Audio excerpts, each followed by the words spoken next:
Get Rich Education is brought to you by International Coffee Farms. Own your very own parcel of a Panama coffee farm today.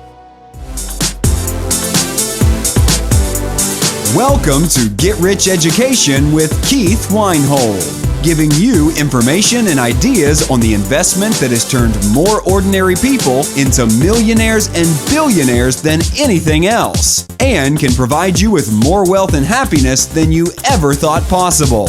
Now, here's your host, investor, entrepreneur, business owner, and educator, Keith Weinhold. Hey, welcome to Get Rich Education, Show 29. I'm your host, Keith Weinhold. This is the show where we're squarely focused on helping you build your wealth. We're developing a lifestyle architecture here, helping you do what few others will so that you can live like few others can. Oftentimes, that's through real estate investing. Well, someone might say your Get Rich Education. That's a broad enough name where you could talk about any wealth building strategy. Well, there are other ways to do it, and we do talk about other things, but real estate investing is the final frontier where the average person has a chance at creating significant, lasting wealth without using much of their time. I mean, if ostrich egg farming or racehorse breeding were as lucrative, scalable, and available as real estate, well, maybe then we would talk about that. So, we're thinking more about time and money relationships now so that later we can think less about money and more about the quality of our time.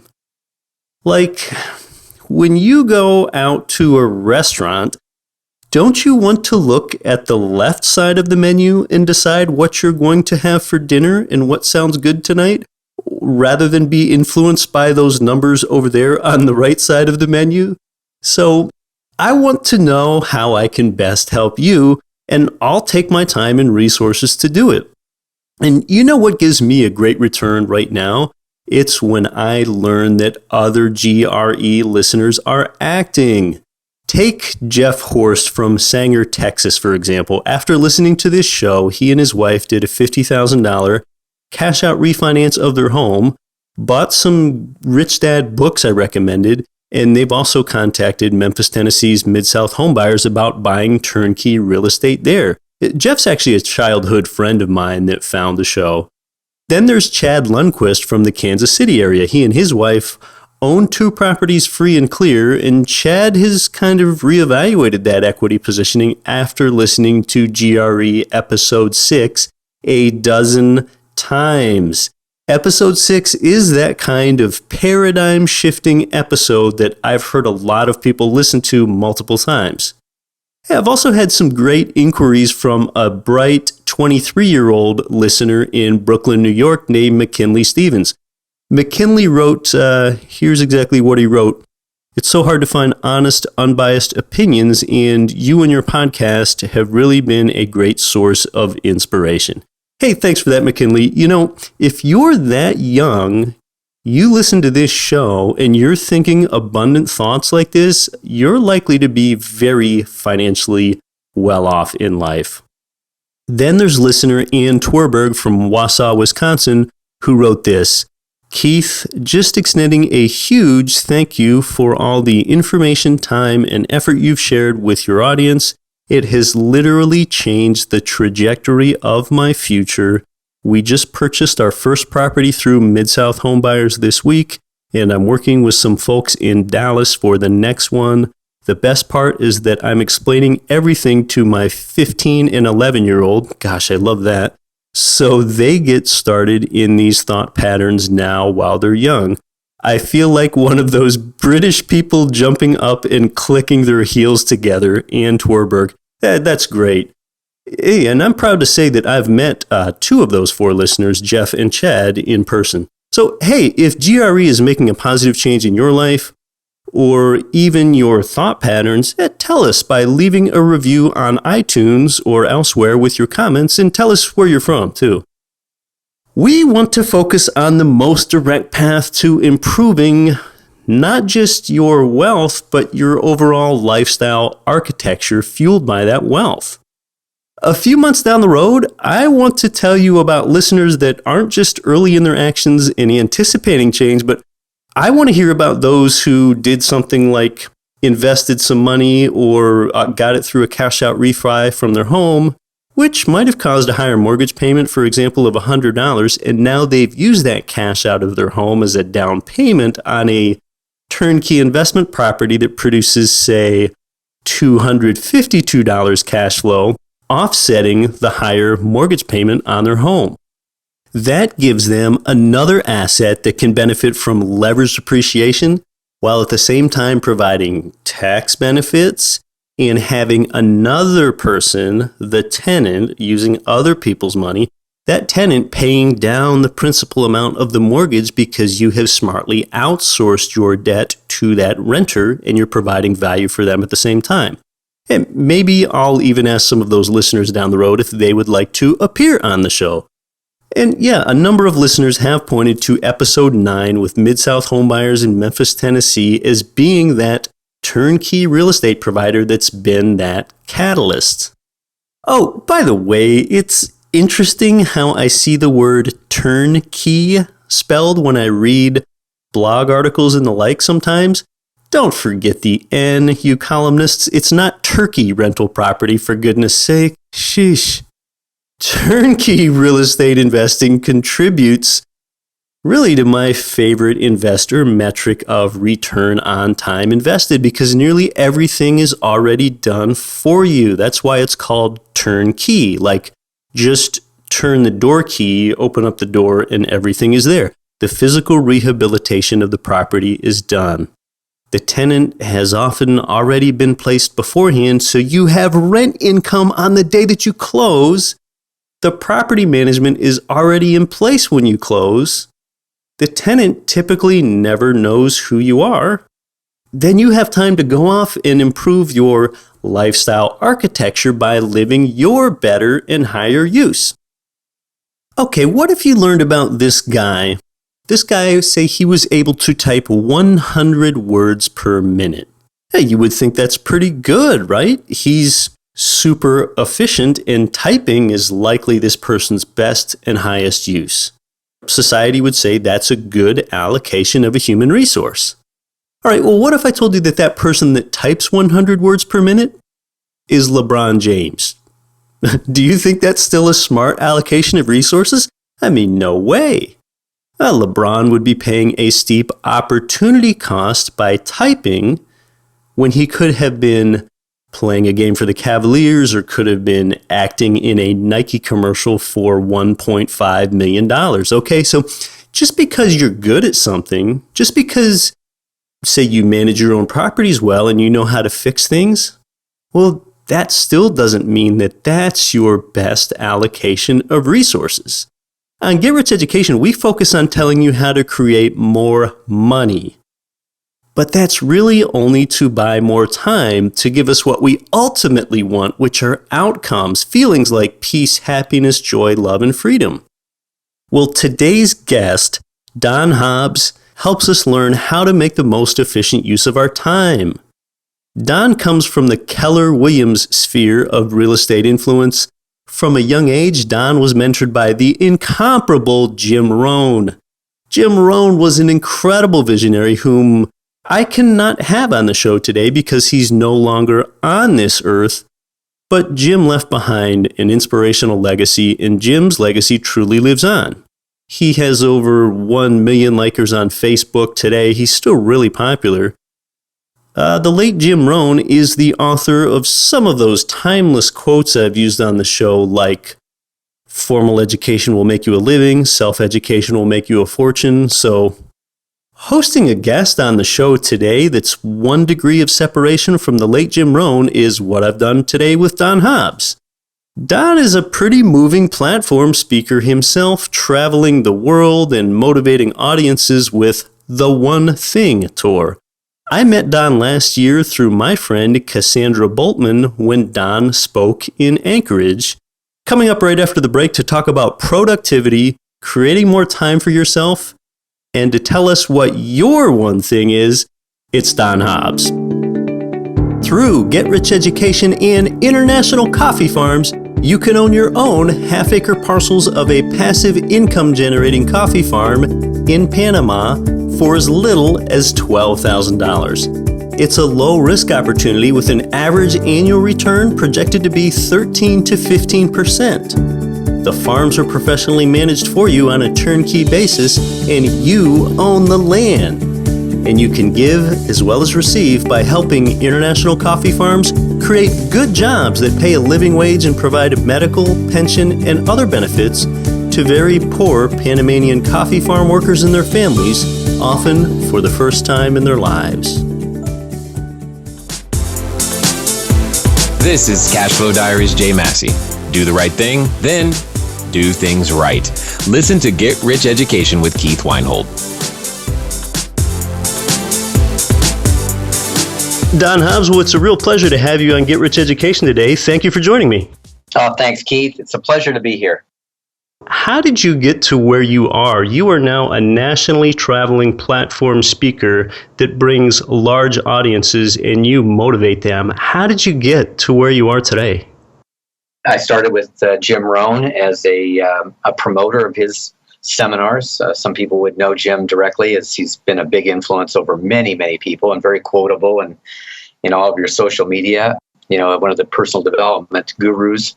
And I had the chance at 18 years old to meet him and get involved with him. Incredible. Yeah. And so then it was just a matter of, was his president some years later and started my own company, was in the seminar world for years and had one of the largest training companies in the real estate space. And then more recently, I joined Gary Keller. And Gary Keller founded Keller Williams. He was one of my early clients when I left Jim's company, and Gary started Keller Williams with the goal, by the way, when I met him, I remember him telling me he was building the largest real estate company in the world, which didn't seem likely since there was 350 people in the room, and that was the whole company, We just announced 2 weeks ago, and I'm within the subsidiary of our training program is for everything outside of real estate.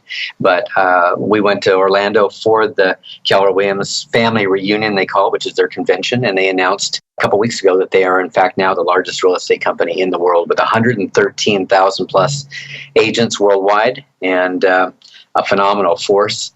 And Gary, loves to do what he does at such a high level. Gary takes an extraordinary approach versus an average approach. And when you were speaking on the One Thing Tour in Anchorage, I heard you talk about an average approach versus an extraordinary approach. And that's sort of part of what the one thing is all about. So, I've got to ask you, I'm sure our listeners are wondering, what is the one thing? Oh, come on. Everybody knows what the one thing is. No, I'm kidding. Okay, let's move on then. No. Yeah, the one thing. What a great title. The one thing I could describe as a book, by the way, this international bestseller was 2013's number 2 best-selling book in the world. It's been on 156 bestseller lists. I could rave about it for a long time, but to answer your question, the reason I think the one thing hits so hard is because it's about focus. It's about how do we put our intention and attention on the one thing that's going to move our ball forward faster than anything else. What is the one thing I can do such that by doing it, everything else will become easier or unnecessary? And that was well said. That's Gary and Jay, when they wrote the book, that was the question.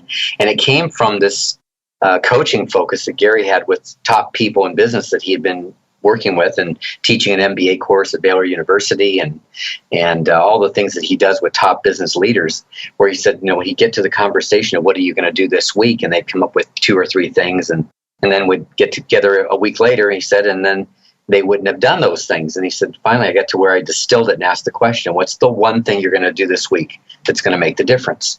And so this book is about that. It's about focus. It's about the highest level of attention given to the most productive thing that's going to drive that project, that purpose, that goal forward.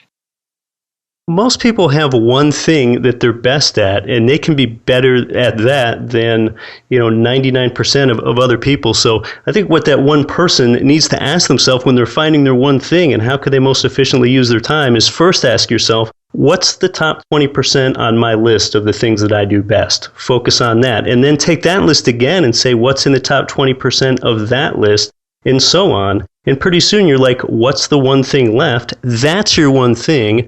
And outsource the rest. Is that how you go about finding your best and highest use so that you're most efficient? Exactly right. I mean, really, we call it the extreme Pareto, and many people would know the Pareto principle or the 80-20 principle, which is really what you were describing. And we get, we put together our list, Keith, at the beginning of each day, or maybe the night before. We're one of those, early planners, or at the beginning of the week, or the beginning of the month. And we set up, here's all the things I'm going to do this month, this week, today, right, tomorrow. And we set that list up, and it has all these things we could do. And the question really becomes, what should we be doing, not what could we be doing? And then really what you described, which is the process. How do I get it from coulds to shoulds? And then even in that, saying what's the top 20% of that? What's the top 20% of that? And of course, you take the top 20% of the top 20% of the top 20%, and ultimately you end up with one thing. Why don't we talk about an example of that? And let me give an example myself first. I know I could go be the editor for my own podcast if I wanted to learn how to do that, but I don't want to do that. I know that's not my one thing.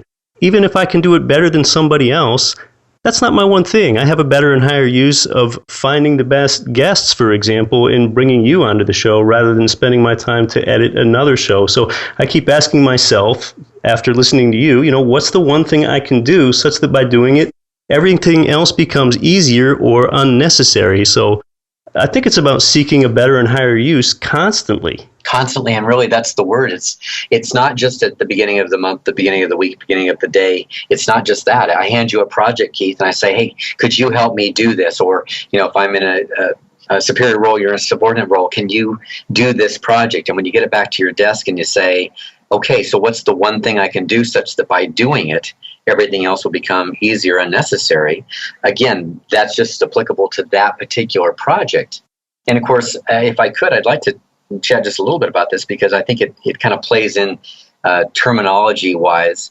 In the book, the one thing, Gary and Jay wrote about the domino principle. Do you remember that discussion, the domino example? Knocking over the next highest one that has to be, 40% larger? Is that the dominoes? Of course, we probably, many of us listening to this and even worldwide, have lined up dominoes, and then you hit one and it pushes the next one and knocks it down.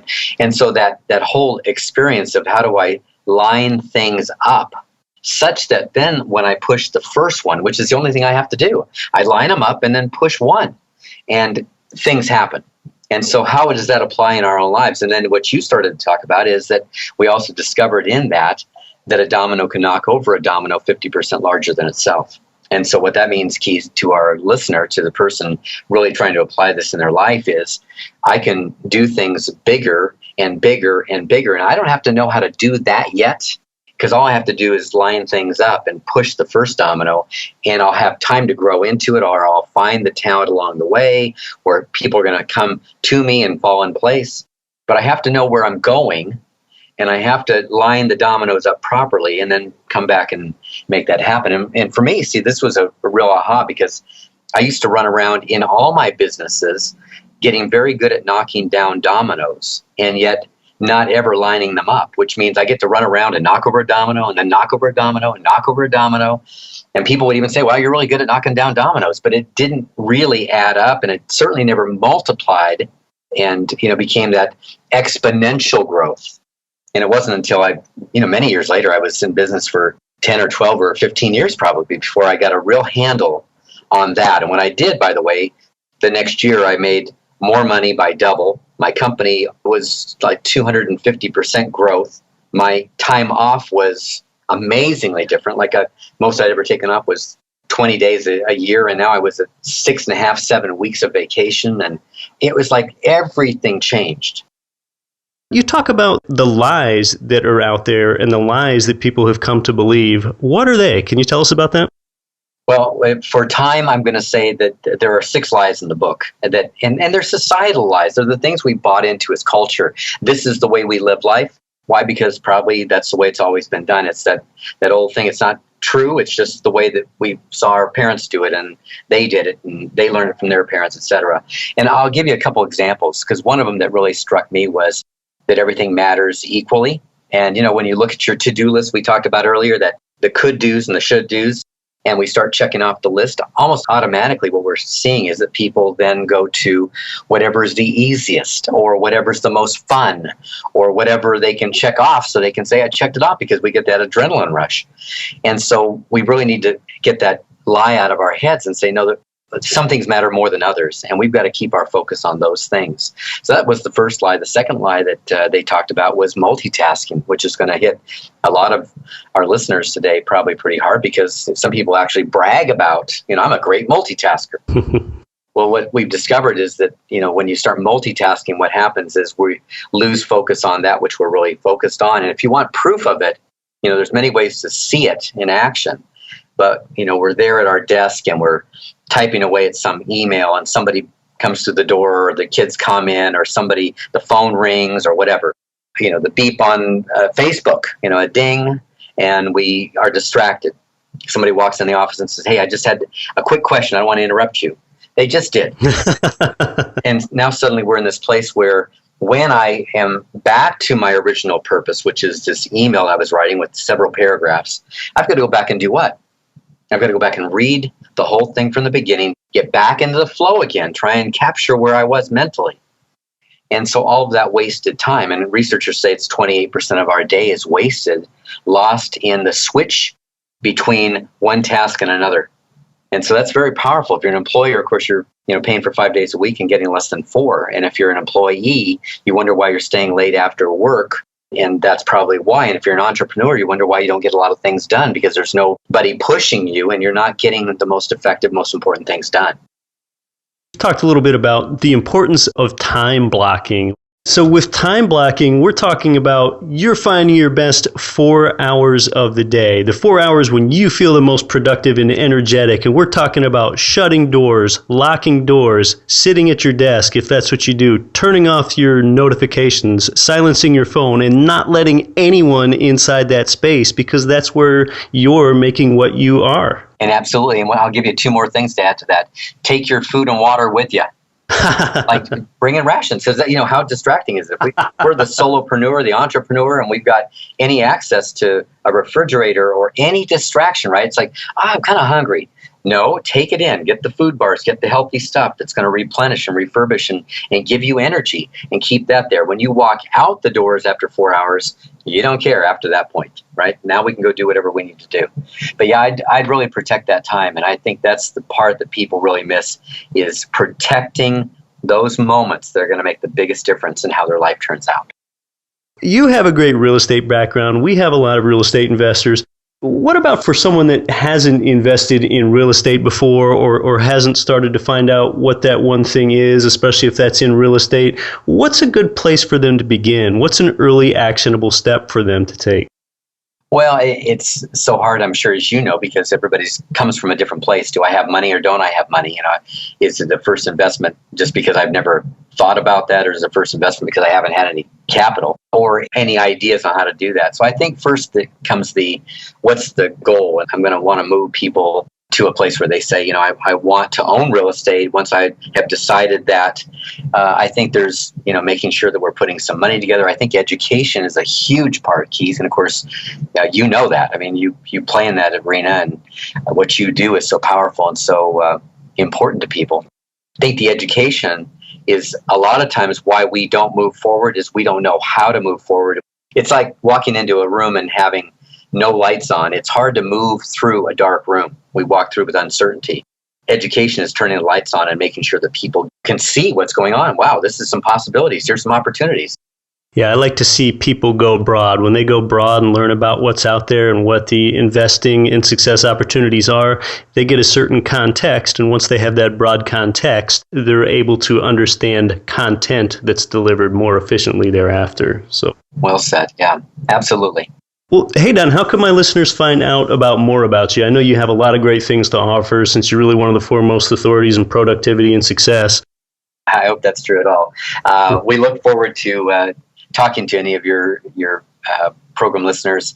They can reach me directly, by the way, email at don@theonething.com. And that's the numeric one, not the O-N-E. It's the numeric one, theonething.com, and D-O-N. They can also go to theonething.com, which again, numeric 1, the onething.com /events, and catch up with things that we're doing in various parts of the country and sometimes in other parts of the world. And then there's also a great idea for anybody that's on this call that connects with this idea of the one thing. We have a webinar, which of course you can attend from any place you have a telephone in the world, and we have people from all over the world to join us on that. And you can find that at theonething.com as well, and you'll find in one of the pull-downs teleseminars. The book is great, and I urge everybody to read it or listen to it on audible.com. You can find it, download it there. I think the workshop and the teleseminar workshop take people really into the how do you live it. And that's where results start changing. Okay, that actually plays in great because Get Rich Education has a deal going with Audible where if they go to audibletrial.com/getricheducation, they can get a free audio book. So there you go. Wow, how about that? Well, hey, this has been really great, Don, because here we talk about one of the most important investor metrics there is. I call it the ROTI. You know, real estate investors talk about the return on investment, the return on equity, their internal rate of return, but what's your ROTI, your return on time invested? And I think the insights you've given our listeners are really going to help them get control of their time. So thanks so much for stopping by. Keith, it's been an honor, a real privilege. I hope everybody takes many good things from this today and will change their lives. Thanks for the opportunity, and best wishes to everybody listening.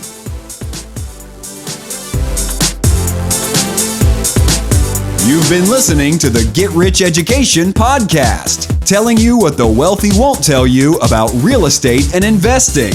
If you enjoyed the show, please take a minute to visit iTunes and leave your comments.